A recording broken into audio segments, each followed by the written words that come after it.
Hello everyone, I'm Kate Allen here. This month's patron questions come to you courtesy of one of my Sticky One patrons, Andrea. Thank you, Andrea. She had some questions about the publishing process that I wanted to answer for you. So the first one was, what is your publishing process like?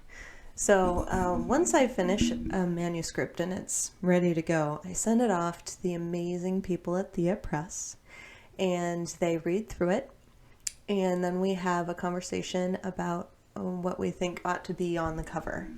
And after we have that conversation, they will go and do their magic, and then they bring back a draft for me.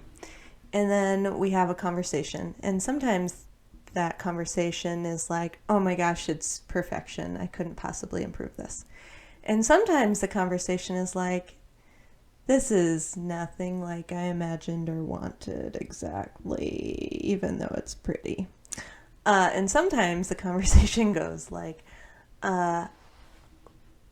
this is amazing, and here are some things that I think would make it even more amazing.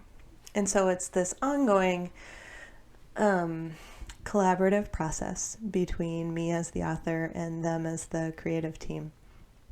And together we create these amazing covers that are so pleasing to the eye every single time. I feel so lucky. And then once that whole process is done and everything is triple, quadruple, quintuple checked to make sure it's perfect, then it goes off to the printers and then it gets into everybody's hands. So that's the publishing process. Another question Andrea had was, what does it feel like to see and hold your new titles for the first time? It's always a big squee moment. I love ebooks, and most of the time that's what I'm reading when I'm reading a book. Of the almost 100 books I've read this year, probably 90% of them have been ebooks. And maybe more. But there is nothing that compares to holding a book in one's hands for the first time when one wrote that book. The ebook just doesn't have the same effect. The physical copies are amazing, and I love them, and I love having them on my bookshelves to look at and page through. It's a whole ritual in itself. Another question Andrea had was, what is it like to see those books head off into the world and into readers' hands? This is the other big squee part for me. I'm continually astonished that there are people who want to read my stories. I mean, I love my stories, and I write them primarily for myself.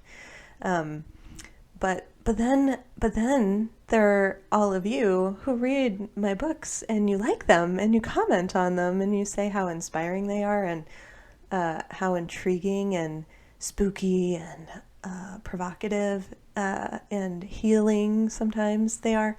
And I'm overwhelmed by the impact that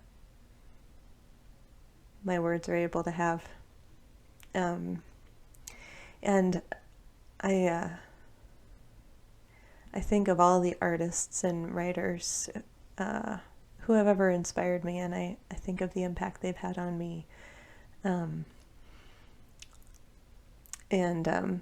I think if the impact I have on anyone else is anything like that, well,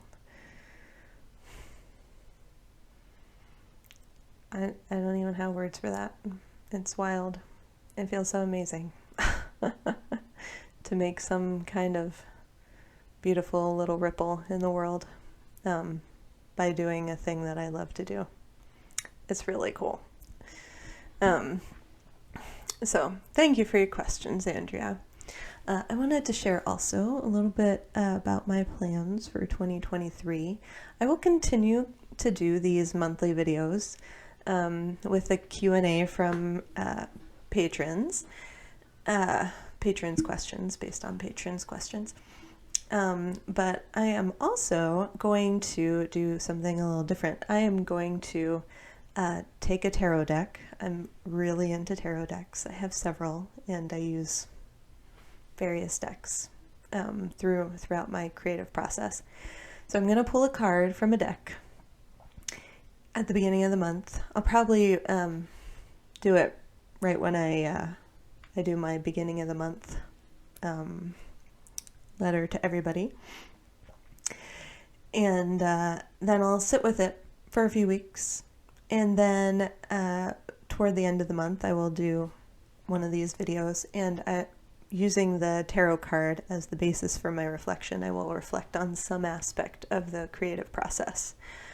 And I am really excited to do this because, like I said, I use tarot a lot. A lot of writers do, but I use it a whole lot and have for years. And it's so illuminating. And if you're interested, if you don't have a tarot deck of your own, I invite you to go take a look here where I live. Changing Hands in Phoenix and Tempe. They have tarot decks that you can look at and buy. But you can get them on Amazon. There are whole Facebook groups dedicated to different tarot decks. They're all over Kickstarter as well. You can support them. There's so many possibilities and so many. One of the ones I have found really helpful for myself is the Green Witch Tarot by Anne Mora. I actually just gave away my copy, my most recent copy. I do that. I buy it and then I give it away to somebody who I think will like it. So I don't have a copy right now. Another one that I have is the Phantom Wise Tarot. I haven't actually done a draw yet, so maybe I'll use this for my first one. But it's based on a book by Erin Morgenstern called Night Circus, which I just read recently. It's gorgeous. A gorgeous novel that's in the magical realism genre. Oh. And this deck was created by the author. And it's actually an element in that novel. So it's very cool. So to follow along, I invite you to bring your own tarot deck and you can sit with it as well for your own creative process. Let's see, what else was I going to tell you? How could I forget?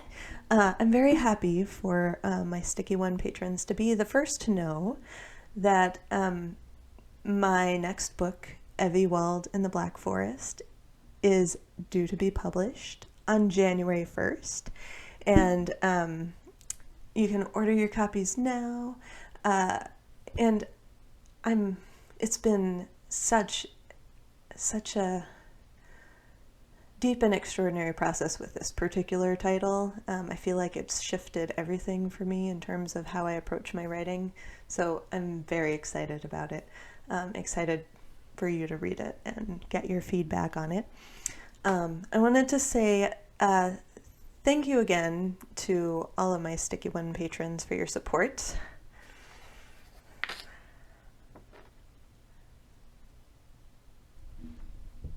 This is my very low-tech version of a list of names at the end of the video.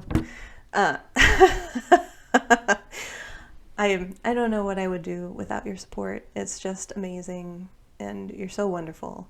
So thank you, and I will see you next time.